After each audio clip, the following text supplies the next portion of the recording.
IPL থেকে ধোনিকে অবসরে যাওয়ার পরামর্শ দিলেন দুই সাবেক ক্রিকেট গ্রেট অ্যাডাম গিলক্রিস্ট এবং শন পুলক। আগামী মৌসুমে এই ক্রিকেটারকে নাও দেখা যেতে পারে মনে করছেন তারা। তবে দুঃসময়ে সাবেক ভারতীয় অধিনায়কের পাশে দাঁড়িয়েছেন সাবেক অজি ক্রিকেটার অ্যারন ফিঞ্চ। আইপিএলের টক অফ দ্য টপিক এই মুহূর্তে দুইজন, বৈভব সূর্যবংশী আর মহেন্দ্র সিং ধোনি। একজন নন্দিত, আরেকজন নিন্দিত। একজনের শুরু, অন্যজনের শেষ। ঋতুরাজ গায়কোয়াড়ের ইনজুরিতে চেন্নাইয়ের নেতৃত্বের ভার আসলেও এবার ব্যর্থ তিনি। তার নেতৃত্বে 5 ম্যাচ খেলে জিতেছে মাত্র 1 ম্যাচ। সবার আগে ছিটকে গেছে প্লে অফ সমীকরণ থেকে। টানা 2 মৌসুম শেষ 4-এ খেলা হলো না টুর্নামেন্টের অন্যতম সফল দলটির। মুম্বাইয়ের সমান 5 শিরোপা যাদের। দায়টা ধোনির উপরই এসে পড়ছে। দলের অধিকাংশ সতীর্থের মতো তিনিও ফর্মহীন।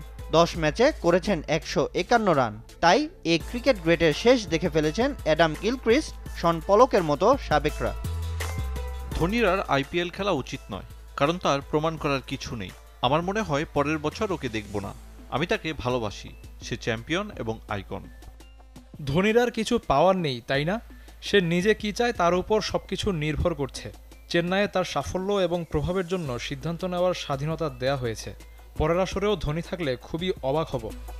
এত সমালোচনার মাঝে ধোনির পক্ষে কথা বলার মানুষও আছেন।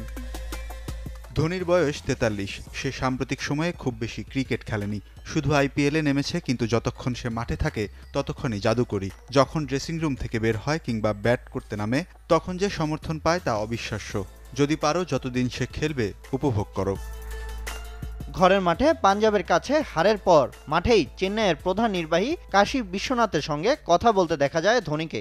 জানিয়ে গুঞ্জন ডালপালা মেলেছে। আসর শুরুর আগে যে ধোনি বলেছিলেন আরও কয়েক বছর আইপিএল উপভোগ করতে চান, এখন তিনি কি বলবেন?